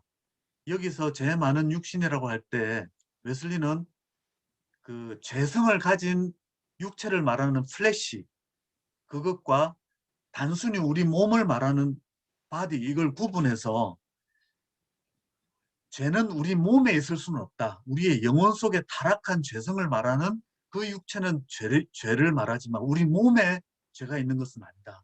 그렇기 때문에 모든 거룩한 사람들은 살아있는 동안 거룩함으로 하나님을 섬겼다, 이걸 강조합니다. 뿐만 아니라 성결의 증인이 없다는 주장에 대해서 많지는 않지만 존재한다. 그리고 많은 사람들이 그런 은혜를 받았다가 상실한 것이 문제이지 증인이 없는 것이 아니라는 것을 말하고 있고, 또 지속적이지 않다는 것에 대해서도 여러 성경 구절들을 통해서 반대하고 있습니다. 그리고 마지막 세 번째 단락에서는요, 그리스도인의 완전을 왜 그렇게 싫어합니까? 그러면서 완전이라는 교리에 대해서 잘못된 오해를 가졌을 때는 그렇게 싫어할 수 있지만, 그것이 한 구절 한 구절 성경에서 나왔다고 했을 때는 그 구절들을 반대할 수 있습니까? 그리스도 안에 있는 마음 갖기를 싫어할 수 있습니까? 성령의 열매 맺기를 싫어할 수 있습니까? 하나님 형상 회복하는 걸 싫어할 수 있습니까? 이러면서 성경 구절들을 가지고 말하고 있습니다. 그러면서 3단락의 10번에 보면요, 나도 그리스도인에게는 지성이나 여러 면에서 부족한 점이 있기 때문에 하나님의 뜻을 알면서도 온전히 그걸 실천하기에는 힘든 면이 있다는 걸 인정했다. 실수와 결함과 불완전을 인정했다. 그것처럼 당신들은 죄가 건절된다고 말하면 그렇게 싫어하는데, 그게 그렇게 싫으면 적어도 다른 성경 구절들이라도 다 인정하기를 바란다. 이러면서 이 성경 구절들을 통해서 완전이라는 교리는 결코 반박할 수 없는 구절이라는 걸 이렇게 강조하고 있습니다. 예. 전반적으로 그냥 요약해 보았습니다. 제가 그냥 생각나는 대로 하나 질문을 드린다면, 우리 플로어에다가 올려놓는 질문은, 왜 그렇게 사람들이 기독자 완전, 크리스찬의 완전이라고 하는 것을 얘기하게 되면 거기에 대해서 반대하게 될까? 지금도 반대를 많이 하는데요. 내 스스로가 그것을 믿지 않는데요. 그 이유 중에 하나는 아마도 뭐랄까요? 교만에 빠질까 봐, 자기 기만에 빠질까 봐, 이런 것들이 아닐까. 왜냐하면 우리 기독교, 특히 개신교가 철저하게 지금 믿고 있는, 금과 옥조처럼 믿고 있는 게 뭐냐면 인간의 죄성이거든요. 인간의 죄성이 인간의 본성이다라고 하는 종교개혁자들. 그러니까 우리는 어거스틴의 고백처럼 모태로부터 우리는 이제 죄인이었고, 죄 가운데 잉태되었고, 그리고 지금도 죄인이고 하나님의 은혜를 필요로 한다라고 하는 이 고백의 연장선상에서 어떤 인간도 이렇게 온전할 수 없다라고 하는 것이 하나의 고백이 되어 왔기 때문에 18세기 존 웨슬리가 이제 이런 완전의 이야기를 교리적으로 얘기했을 때 굉장히 거기에 대한 개신교 내부에서의 반발이 있었다라고 생각이 됩니다. 그래서 그런 이유 있는, 신학적인 이유 있는 이제 반발, 이런 것들도 있지 않았을까라고 생각을 해봅니다.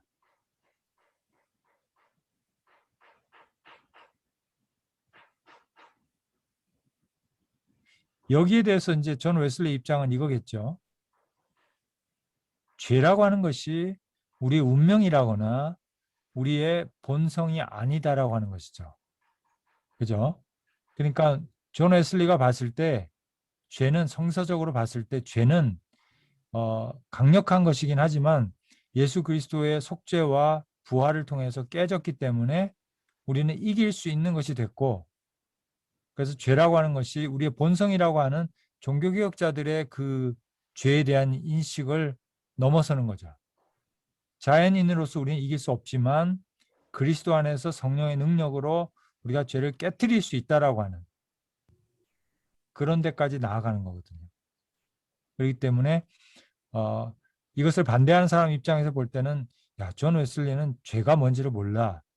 예, 감리교회나 성결교회는 죄론이 약해. 뭐 이렇게도 얘기할 수 있지만, 그러나 동의하는 입장에서 볼 때는 웨슬리야말로 그리스도께서 죄의 권세를 깨뜨렸다라고 하는 것, 그리고 우리 안에 그 그리스도의 권세를 주셨다라고 하는 것을 믿었다라는 것이고, 그래서 이제 소위 말하는 세라퓨틱, 죄에 대한 치유적 관점에서 보는 거죠. 죄를 우리의 본성으로 보는 것이 아니라 암덩어리와 같은, 우리 안에 있는 질병과 같은 것으로 보기 때문에 궁극적으로 치료될 수 있는, 극복되어질 수 있는 어떤 것으로 보고 있다라고 하는 것도 기억하면 좋을 것 같습니다. 네, 말씀 주시죠.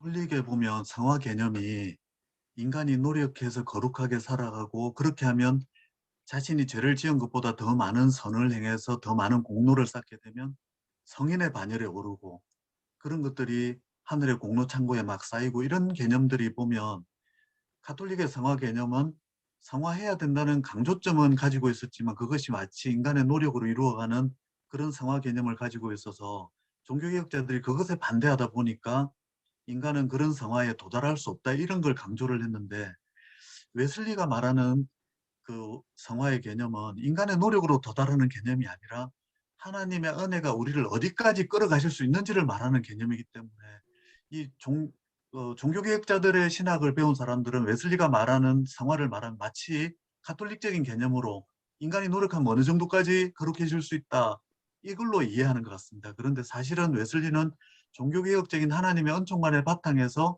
종교개혁자들은 이거 정도밖에 못 간다라고 말한 것을 하나님은 우리를 더 끌어가실 수 있다. 이걸 강조하는 것 같습니다. 우리가 다음 시간 논의할 적에 더 깊이 논의할 수 있겠지만은 죄의 깊이를 보는 데서는 똑같아요. 더 심각할지도 몰라요. 근데 다른 공간이 하나님의 은혜는 더 크다고 한 거예요, 결국은요. 하나님의 은혜는 더 크다는 거예요. 아까 여기 그 1달러에 잘 얘기했잖아요, 결국은요. 우리 완전히 것은 천사처럼 된 것도 아니고 아담처럼 된 것도 아니고 순간순간이 그리스도의 보혈이 필요한 것이야. 그런데 하나님의 보혈이 계속 씻어주시기 때문에 우리는 가능하다고 보는 거예요, 결국은요. 은혜 때문에. 은혜의 신학자의 것이는 네, 아주 우리들은 체념한 거죠, 결국은요. 죄 심각해. 할 수 없어. 것이는 하나님 은혜가 해결해, 그게요. 그러니까는 칼뱅주의자들은 하나님은 완전하시다라는 것, 하나님의 전능성을 강조하는데 그런 관점에서 볼 때 웨슬레이의 이 완전의 교리는 하나님의 능력을 보여주는 좋은 교리이기 때문에 오히려 칼뱅주의자들이 환영해야 될 것이다라고 얘기하시는 거죠. 네, 되게 중요한 포인트인 것 같습니다. 예, 지금 또 문장으로 올려주셨는데요. 박 박사님, 혹시 말씀으로 할 수, 예, 제가 좀 읽어드릴게요. 박운함 목사님께서는 이 마지막 설교의 마지막 부분에서 마음이 뜨거워지는 것을 또 오늘이 또 올더스게이신가 봅니다. 예, 근데 이제 이것이 아마 완전의 개념이 성결 체험과 같은 맥락으로 이어가고 있지 않나 이렇게 코멘트를 주셨고요. 박 박사님도 완전히 성결 체험과 맥을 이어간다라고 하는 이 말씀에 동의한다라고 하면서 느낀 점은 그리스도인의 완전은 형이상학적이고 철학적인 완전함을 의미하지 않고 오히려 하나님을 사랑하고 그 사랑에 참여함으로써 이웃을 사랑하는 삶의 자세를 말하고요. 그래서 성령의 열매를 맺고 새 사람이 되며 삶의 거룩함이 완전의 모습으로 이제 제시되고 있다. 그래서 이러한 견해가 놀랍다. 이것은 전적으로 성경적인 완전이다라고 이야기하고 가장 영광스러운 선물이다. 예, 그래서 오늘날 기독교를 성찰 종교고 명상 종교로 자꾸 변질시키는 시도를 무력화시키는 놀라운 통찰이라고 생각한다. 그리고 두 번째로는 죄란 알려진 율법을 자의적으로 위반하는 것을 의미합니다. 네. 이것은 율법을 무용하다고 말하는 모든 사람들의 견해가 잘못되었다라고 하는 것을 말하는 것으로 보입니다. 율법은 거룩과 완전으로 나아가는 방법입니다. 거룩한 삶의 지침입니다. 그러나 율법이 목적이 되는 순간 모든 것을 판단하는 최후 신급 기관이 되는 순간에 거룩과 완전을 향해 나가는 걸림돌이 되지 않겠는가. 그러니까 기독자 완전과 율법의 관계에 대해서 율법의 도구적 성격이 중요하다.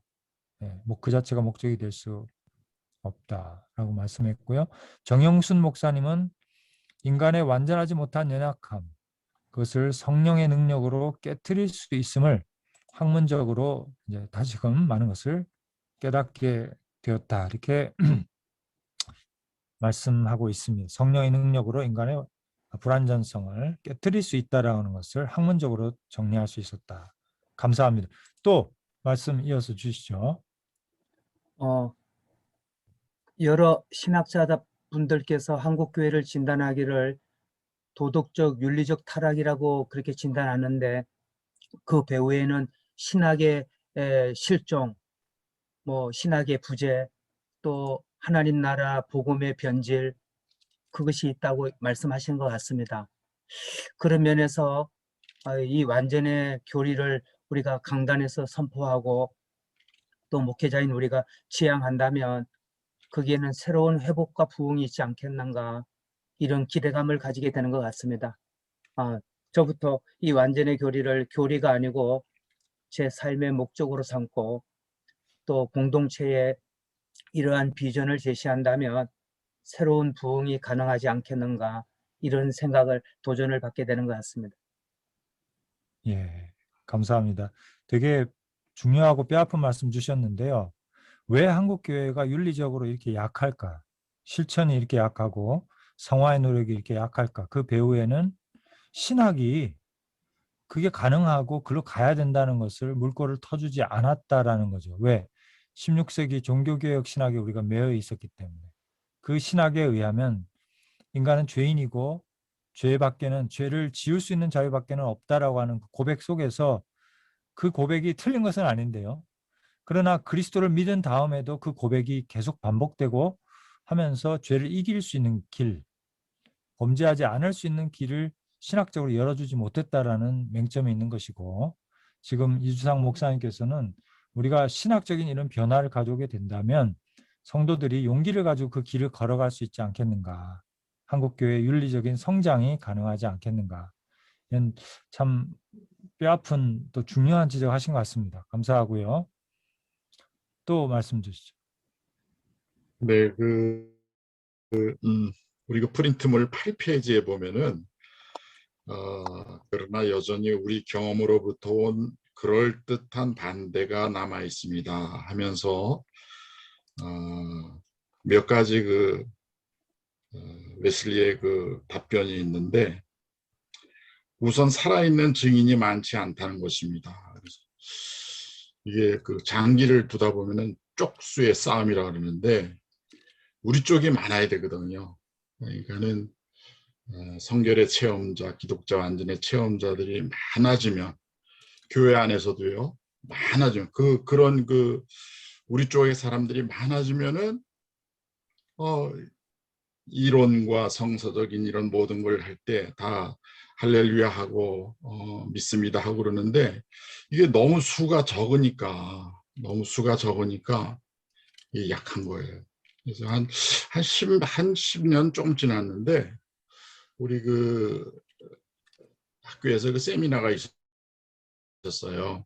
근데 이제 그 세미나 강사님이 이 기독자 완전 성결에 대해서 아주 은혜롭게 설교를 하셨어요. 근데 이제 마지막에 한 10분 남았는데 질문을 받겠다고 했는데, 우리 학교 교수님 한 분이 지금 은퇴하셨습니다. 오늘 그분이 꼭 들어오시길 내가 바랬는데, 교수님이 날카롭게 그것은 이 죄로부터 구원받았다는 살아있는 증인이 어디 있습니까?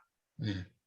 우리가 추구하는 거는 참 귀하지만은 진짜 그런 사람이 있습니까? 이러면서 그냥 찬물을 끼얹는데, 제가 이 웨슬리처럼 이렇게 지혜롭게 대답을 했으면 좋았는데, 저도 갑자기 그런 얘기를 들으면서 교수님은 어떻게 모든 사람들의 마음을 그렇게 잘 아십니까? 이 가운데 있는데도, 이 가운데 있는 분들 가운데 성결의 은혜를 받고 기독자 완전의 경험을 한 사람이 있는데 어떻게 그렇게 얘기하십니까? 라고 한 게 지금 생각이 나네요. 오늘 저는 어제 이거 예습하면서 그 교수님 오늘 꼭 좀 들어오셨으면 했는데 오늘 어디 가셨나 봅니다. 김성은 교수님 누구신지 아는 듯한 웃음을 하시는데, 네, 하여튼 우리가 더 열심히 우리 목회하시는 분 목회하시는 분대로, 교수님들은 교수님들대로 또 선교하는 당을 우리는 자꾸 이렇게 우리 편을 많이 만들어야죠. 성결의 복음 열심히 증거하고 또 진리와 은혜가 충만할 수 있도록 하면은 반대자들이 점점 없어지리라고 봅니다. 대세를 따라가잖아요. 우리 한번 더 열심히 하면은 될 것 같습니다.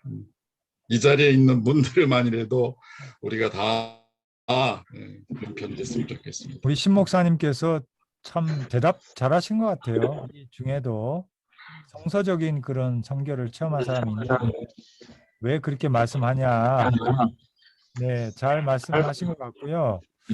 한 가지 비유를 들면 이런 것 같아요. 우리 동기 모임에 이제 그 밴드가 있는데 가끔 가다가 주책 없는 우리 동기들이 아내를 사랑하는 그 절절한 마음을 이렇게 올리는 경우가 있어요.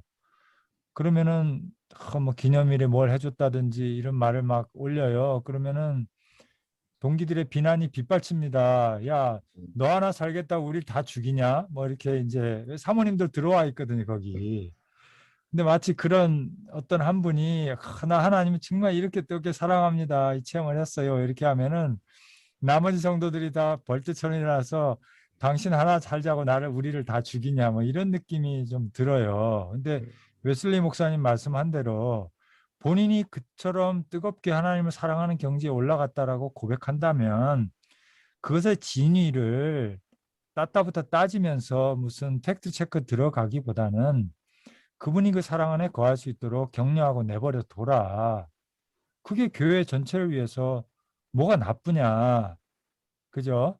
이런 참 웨슬리 선생님의 그 조언이 생각이 나는데 참 그런 느낌이에요. 우리가 우리 안에 정말 그런 분이 있으면 너무 귀한 것인데 흠모하고 우리가 그것을 따라가려고 할 텐데 그럼 우리가 신학적인 어떤 이런 부정적인 인간의 본성에 대한 아주 부정적인 생각이 사로잡혀 있기 때문에 웨슬리가 이 외친 영적 성장과 성화와 성결과 기독자 완전에 대해서 굉장히 부정적인 기류가 있는 것은 우리 성결교회 안에도 심지어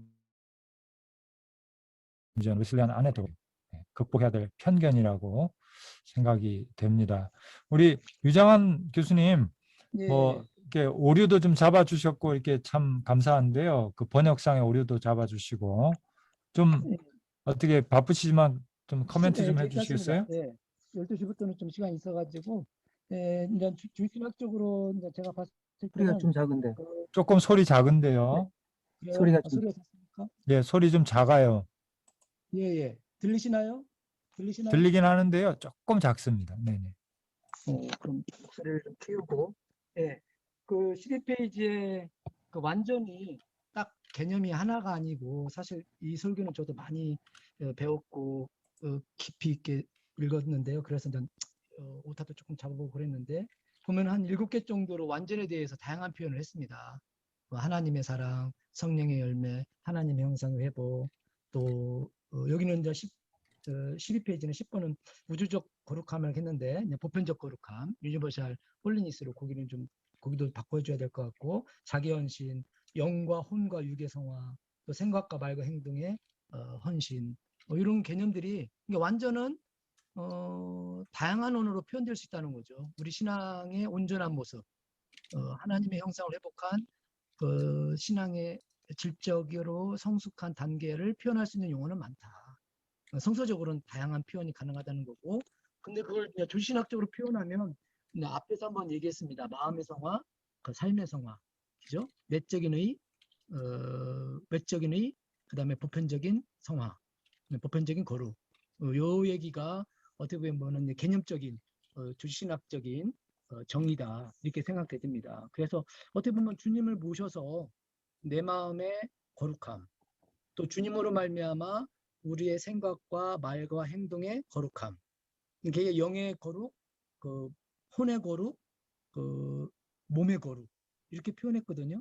그런 의미를 우리가 좀 잘 기억해야 되지 않겠는가. 특히 이제 영과 혼과 몸의 성화라고 했을 때 그냥 몸의 자체의 성화, 그렇게 되면은 유니버셜 홀리니스가 우주적 성화가 될 수 있는데, 알고 보면은 내 영혼이 하나님의 아버지의 사랑을 깨닫고 그리스도의 공로를 전적으로 감사하며 또 성령의 임재를 통해서 내 영혼이 하나님의 사랑으로 충만해져 가지고 생각하고 말하고 행동하는 그 모든 것들이 마음과 삶의 보편적인 거룩함, 이것이 온전의 상태라고 하는 것이 개념적인 설명이라는 거, 이 설교를 통해서 분명하게 저도 깨달았는데 같이 그것을 좀 정확하게 이해했으면 좋겠습니다. 근데 그것이 중요한 이유는 뭐냐면은 몸과 혼과 영의 성화가 아니라 우리의 영혼이 아버지 하나님의 사랑을 깨닫고 그리스도의 공로를 의지하고 또 성령의 임재를 통해서 하나님의 사랑을 체험할 때 완전한 사랑이거든요. 또 웨슬리 목사님 다른 설교에서는 완전의 본질은 완전한 사랑이다. 아버지와 아들과 성령의 그 삼일체 그 사랑으로 충만한 상태. 그 사랑이 우리의 몸을 지배하고 우리의 삶을 지배해서 모든 것 속에서 그리스도를 드러내는 삶. 그러니까 결국은 온전하면 온전할수록 더 그리스도의 공로를 의존할 수밖에 없습니다. 왜냐하면은 그리스도의 온전한 통치니까. 하나님 아버지의 그 사랑에 대한 더 깊은 온전한 그 사랑을 느끼니까 죄로부터 멀어지는 거죠. 아버지와 아들과 성령님만 충만하니까 죄는 없고 아버지와 아들과 성령의 충만한 사랑으로 가득 찼으니까 내 생각과 말과 행동, 그 모든 것들이 거룩함으로 드러나는 거다. 그런 것들은 앞에서 목사님께서도 말씀하신 것처럼 그럼 완전에 대한 체험자들이 늘어날 때 한국교회가 건강해지고 교회가 건강해지고 또 이 땅에 많은 성서적 거룩함이 전파되는 그런 계기가 되지 않을까, 그런 말씀 드리고 싶습니다. 그래서 자칫 잘못 읽으면 우주적 그 거룩함이 마치 그 몸의 또 우리의 사회의 성화가 마치 영혼의 거룩함을 가져오는 것처럼 하는데, 웨슬리 목사님은 그 순서는 명확한 것 같습니다. 영혼의 거룩함이 우리의 삶의 거룩함을 만든다. 도덕적인 윤리적인 타락, 이걸 극복하는 방법은 결국은 우리 영혼이 그리스도를 온전히 모셔서 통치를 받을 때 우리 영혼의 거룩함을 통해서 우리의 교회와 우리 사회가 거룩한 하나님의 영광을 나타내는 그런 거룩함을 드러내는 보편적 성화로 만들어낼 수 있다. 그런 얘기들은 좀 조신학적으로 이렇게 좀 한번 말씀을 드리고 싶습니다. 그래서 그 웨슬리 목사님도 항상 완전하면은 완전한 사랑의 본질이고 속성은 항상 기뻐하고 쉬지 말고 기도하고 범사에 감사한다 했거든요. 그리스도로 충만했을 때 그리스도의 공로를 온전히 의지할 때 항상 기뻐하고 항상 기도하고 범사에 감사하는 그런 유니버셜 홀리니스의 삶을 우리 모두가 기독자의 완전을 들었던 배웠던 우리가 모두가 먼저 그런 삶을 체험하고 실천해야 되지 않겠는가, 그런 말씀을 드리고 싶습니다. 네, 정리를 잘해서 감사합니다, 교수님. 역시 그 감리교 신학을 웨슬리 신학을 오랫동안 연구하고 가르친 내공이 느껴지시고 감사하고요. 그러니까 이제 성서적으로 보는 기독자 완전이라는 것은 결국은 sinless perfection, 어떤 의미로든 죄를 짓지 않는다라고 하는 것이 아니라는 거죠. sinless perfection은 아니다라는 것이죠. 그래서 랜디 매독스도 그런 얘기를 하지만 웨슬레가 강조한 성화의 최종 단계, 최고의 단계는 거기서는 죄를 짓지 않는다가 아니라 여전히 인간으로서의 그 피조물로서의 연약성, 그죠? human infirmity, 연약성을 갖고 있기 때문에 그런 부분에서는 우리가 말하는 철학적인, 종교적인 어떤 윤리적인 그런 완전을 의미하는 것은 아니다라고 하는 것을 또 우리가 기억해야 될 것 같아요. 그죠? 그런 부분에서 태도의 완전, 그런 온전한 사랑의 동기의 완전, 그런 것들을 우리가 이야기하는 것이다라는 것을 동시에 얘기해야 되겠죠? 네. 혹시 또 다른 코멘트나 질문이 있으시면 시간이 이제 좀 예, 설교가 질문 오늘 하나만 좀 더 길어가지고. 하겠습니다. 네네. 유정한 교수님 말씀해 주셔도 좋고요. 다른 분이 말씀해 주셔도 좋은데, 그러면 성령 충만한 상태와 완전은 어떤 차이점이 있나요? 어떤 분이라도 좋은데, 우리가 성령 충만한 상태에 성령의 열매를 맺는 때와 완전한 상태에 들어갔을 때의 차이점이라든지 어떤 관계성은 어떻게 좀 정리할 수 있나요? 사랑의 동기에서의 완전, 곧 성령 충만, 동일시하는 거죠. 성령 동일시. 충만, 곧 온전한 성화. 네. 그러나 웨슬리는 그 당시에 배경이 있어서 그 성령적으로 설명을 상당히 주저하셨다고요. 그냥 인정하셨다고요. 성령 충만, 바로 기독자 완전. 사랑의 동기에서 완전이지. 사람들은 행위 나타난 결과에서 보려고 그러는 데서 혼돈이 온다고요. 그러니까는 제가 알기로도 난 쉽게 얘기해서 하나님께서 죄 없다고 봐주시는 거예요, 결국은요. 그걸 믿는 거예요, 결국은요. 그 오순절적인 오늘 일단락에서 잘 설명했잖아요, 결국은요. 이 순간순간 하나님의 은혜가 필요한 존재인데 하나님의 은혜가 해준다고 얘기해요, 결국은요. 신자세계 설교서 얘기했잖아요. 순간순간 당신의 은혜가 필요합니다. 동시에 우리는 순간순간 가지고 있습니다, 그 얘기야. 느낄적인 회개요, 믿음으로. 하나님께서 시켜주신다, 그 얘기예요. 그 확신이 오는 거지, 우리에게. 그 결과, 나타난 행위에서 증명할 수 없다는 얘기야. 그래서 동기에서의 완전이다. 그 장 박사님 일단 말씀해 주시고요. 그 중요한 질문인데 저도 좀 말씀드릴게요. 그 웨슬리가 오순절을 그리스도인의 완전, 성결과 아주 중요하게 긴밀하게 연결시키고 있는데 그 부분을 이제 특별히 로렌스 우드 교수님이라고 플래처도 그렇고 웨슬리도 그렇고 오순절과 성결을 아주 밀접하게 연결시키고 있는 것 같습니다. 그런데 하워드 스나이더 교수님의 연구를 보면 웨슬리에게서는 아까 말씀한 대로 뭐 그리스도의 마음을 품는다 이거는 기독론적인 표현이고 성령의 열매를 맺는다 이건 성령론적인 표현이고 하나님의 형상으로 회복된다 이건 인간론적인 표현이고 그 다음에 내면이 변화됨으로 그 거룩한 삶을 산다 이건 윤리적인 표현이고 이렇게 볼 때에 웨슬리에게서는 보다 다양한 조직신학 전반을 아우르는 그리스도인의 완전한이라는 설명이 이루어졌는데 19세기 성결운동에서는 죄성 제거와 성령 충만이라고 하는 인간론적인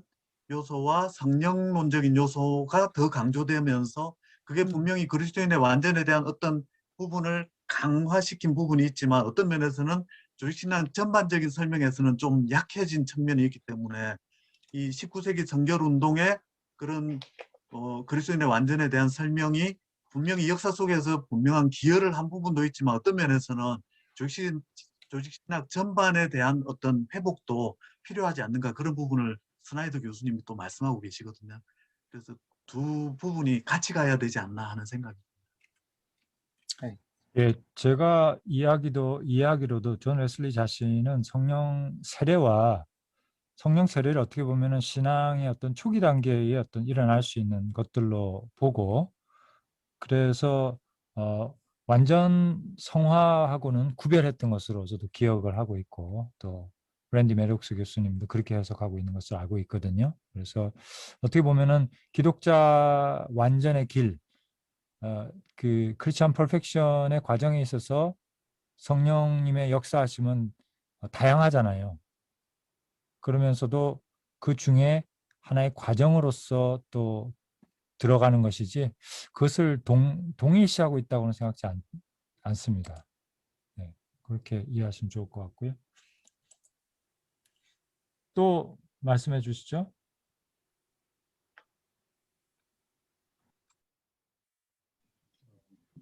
혹시 여기에서 이제 크리스천의 그 완전이라는 그 개념 속에 영과 혼과 육, 또 어떻게 보면 환경 우주적인 어떤 그런 것까지도 표현을 하는데, 그렇다면은 이게 여기에서 육의 완전성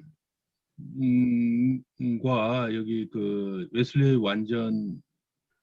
완전함이, 그 크리스천의 완전함이 육의 완전에 대해서는 어떻게 설명을 하시는지 그거에 대해서 좀 궁금합니다. 그리고 그 성결 교단의 네 개, 그게 뭐 이제 그게 중에 하나가 신유라는 것이 있는 것 같은데, 그 신유도 이제 그 육의 어떤 치유까지도 포함한 개념이라 한다면은 완전과 완전 속에도 그 육신의 어떤 치유 또 완전 이런 것까지도 포함하는 것인지, 이것을 어떻게 설명하는지.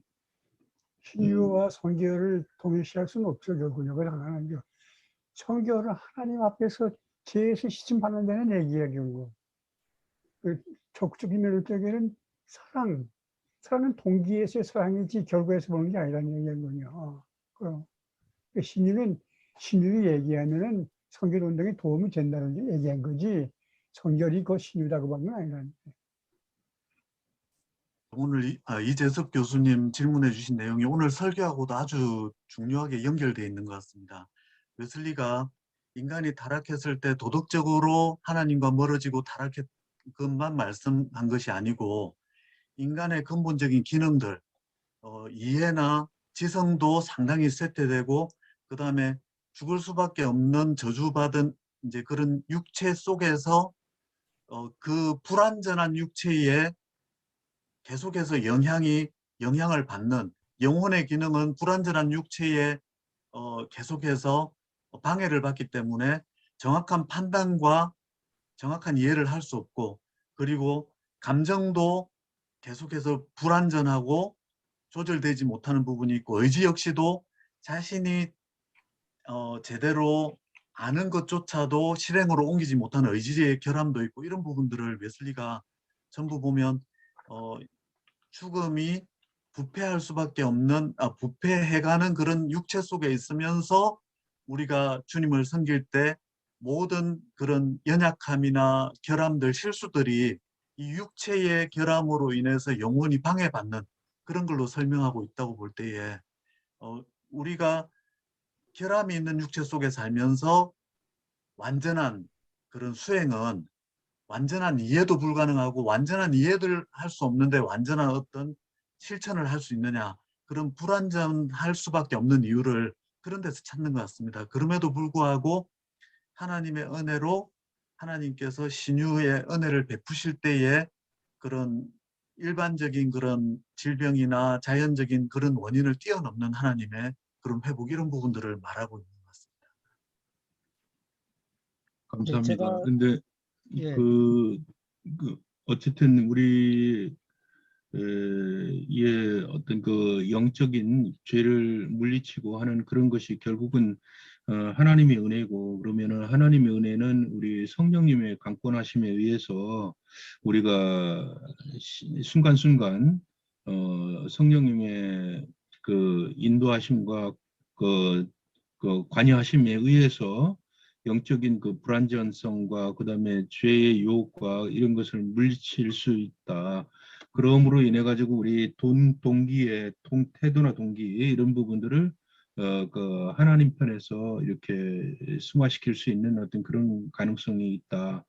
그렇다면 그거와 마찬가지로 육신도 어떤 그 하나님의 그 은혜, 그 성령의 관여하심으로 인해 가지고 육신도 어떤 그런 치유의 어떤 그런 것도 같은 원리로 또 작용할 수 있는 것이 아닌가 그런 생각이 들고 또 이제 우리 개인을 넘어서 어떤 그 인간 관계를 확장하면은 사회적인 것 부분, 그다음에 또 어떤 환경적인 그런 부분도 완전함을 설명할 때 웨슬리의 완전함을 설명할 때 그 사회와 그다음에 또 환경, 우주 이런 부분을 또 어떻게 설명하는지 오늘 설교에서는 제가 잘 충분히 이해하지는 못한 것 같습니다. 예, 아까 제가 말씀드렸던 부분이 이제 그 부분을 약간 제가 언급한 건데요. 그러니까는 앞부분에 분명히 웨슬리 목사님은 그 완전이라는 개념이 천사도 아니고 그 아담이 되는 것도 아니라고 했습니다. 그 말은 우리의 몸은 끝까지 실수와 어떤 무지와 결함을 벗어날 수 없다는 겁니다. 네, 우리의 몸은 오작동, 이해력이나 정서에 있어서 끊임없이 연약성을 가질 수도 있는데 그런데도 우리는 온전할 수 있다. 완전할 수 있다. 그 완전은 뭐냐? 하나님을 사랑하는 데 있어서 그 사랑으로서의 완전이지 어떤 몸의 오작동 그거는 상관없다는 겁니다. 그런데 뒷부분에 가서는 몸의 또 성화를 얘기했거든요. 그래서 그 이치를 잘 아셔야 되는 것이 완전이라고 하는 것은 몸 그 자체가 천사가 된다는 거나 절대적인 것이 되는 것이 아니고 몸은 몸인데 영혼이 하나님의 사랑으로 충만하게 되면은 바르게 몸이 그에 관련해서 바르게 작동한다는 거죠. 몸이 죄를 지었는데 이제 영혼의 통치를 잘 받아서 바른 이해력과 정서로 말미암아 몸이 바르게 주님을 영화롭게 하는데 헌신적으로 쓰여진다는 거죠. 그렇다고 해서 몸이 또 온전히 뭐 100% 잘 작동한다고 해서 영혼이 곧바로 또 영혼이 죄의 부패성으로부터 벗어나는데 직접적인 영향을 주는 건 아닙니다. 그 영혼에서 혼에서 몸으로 가는 선은 이어지는 것 같지만 거꾸로 몸이 영혼을 직접적으로 막 영향을 주는 것 같지는 저는 그렇게는 보지 않았어요. 그래서 몸은 몸이고 그러나 영혼이 온전해지면은 하나님의 사랑으로 충만하면 우리의 생각과 우리의 말과 행동 계속 그걸 얘기하잖아요. 삶의 생활하는 것은 그 우리의 생각과 말과 행동, 우리의 삶, 나아가서는 우리의 모든 환경 이 속에서 이것들이 본래적으로 하나님 지으신 본래적인 창조의 질서대로 또 하나님의 성품을 드러내는 그런 점에서는 뭐 우주적 성화도 가능하겠지만 그래서 아까 유니버셜 홀리니스를 오히려 보편적 성화가 더 맞겠다. 몸은 끝까지 몸입니다. 오작동할 수 있습니다. 그럼에도 불구하고 우리 영혼이 하나님을 온전히 사랑한다면 순수한 퓨어 러브 한다면 기독자의 완전의 상태라고 말할 수 있다. 그 부분을 좀 주의 있게 보시면 될 것 같습니다. 지난번에 양정 목사님 발표에서처럼 하나님이 기적적으로 또 특별한 필요에 의해서나 이렇게 온전하게 이렇게 회복시키시고 치유하실 수 있는 그런 부분을 인정하면서 또 웨슬리는 한편으로 인간에게 연약성을 주신 그 자체가 사람에게 수동적인 은혜, 하나님을 의지하게 하고 신앙을 갖게 하고 또 연약함 가운데서 겸손하게 만드는 그런 그 수동적인 은혜를 부어주시는 통로도 되기 때문에 이 두 가지를 같이 말씀하는 것 같습니다. 그러면 죄송하지만 연이어서 하나만 더 치유나 신유를 어떤 완전한 상태에서 이렇게 해방되는 성화되는 그런 과정으로 이유한다면 치유나 또 신유가 없다면 완전히 이르지 않았다는 그런 결과물을 가져오기 때문에 좀 위험성이 있다고 생각되어지고요. 오히려 그 신유나 치유가 하나님의 전능성을 드러내는 어떤 믿음의 관계로 이끄는 표적으로 보여야 그 신유나 치유가 바른 관계로 나오지 않을 수단이 되는 그런 게 아닐까 제 생각은 그런데 어떻게 생각하시는지 모르겠습니다. 표적이고 기독교 완전과는 직접적인 관계가 아니라니까요, 그거는요. 기독교 완전 하나님 앞에서 죄가 완전히 해결되는 걸 얘기하는 거지, 그 결과로 사랑이 생기는 걸 얘기하는 거지, 신유 얘기하는 건 아니라는 얘기예요. 신유 역사는 따로 표적으로 나타나는 거죠, 그거군요. 성결한 사람만 신유가 나타나는 게 아닌 거고. 네, 김성원 교수님 마이크가 꺼져 있습니다.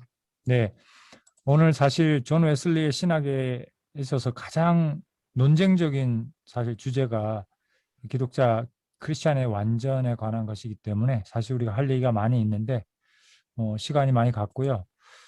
제 생각에는 이 부분에 대해서는 우리가 이번에 돌아오는 제가 좀 화면 공유하면서 다음번 행사 소개하면서 말씀드리겠습니다. 7월 15일 날, 그러니까 이게 다음 주가 되네요. 그래서 우리 참 조정남 박사님의 발제를 듣게 됐습니다. 그래서 우리 명예총장님께서 시간을 내서 이번에 존 웨슬리의 성결론을 좀 정리해 주신다고 하니까 그거를 같이 우리가 배우면서 또 이 얘기도 이어서 아마 좀 더 얘기할 수 있지 않을까 생각이 됩니다. 그래서 기억해 주시고 7월 15일 날 다음 주 목요일 11시에 우리 원래 신학 세미나로 모이겠고요. 8월 모임은 8월 5일 날 11시에 성령의 증거라고 하는 또 웨슬리의 또 중요한 체험이자 가르침인데 우리 설교 읽으면서 또 배우도록 그렇게 하겠습니다. 그래서 오늘 장시간 동안 함께 해주신 것들 감사드리고요. 또 많이 배웠습니다. 감사하고요. 그러면 우리 이주상 목사님 한번 기도해 주시고 오늘 일단 마치도록 그렇게 하겠습니다. 살아서 역사하시고 승리하시는 하나님, 저희들을 웨슬리 후예로 불러주셔서 웨슬리가 쌓아놓은 성서적 토대 위에 우리가 사고하고 또 목회할 수 있도록 허락해 주신 것을 감사합니다. 웨슬리의 그런 신앙 유산을 다시 한번 우리가 회복하게 하셔서 이 땅에 다시 한번 하나님 나라가 충만한 그러한 세상이 되도록 주께서 하늘문을 열어 주시옵소서. 참여하신 모든 분들에게 주의 은혜가 함께하여 주옵소서. 예수님 이름으로 기도하옵나이다. 아멘.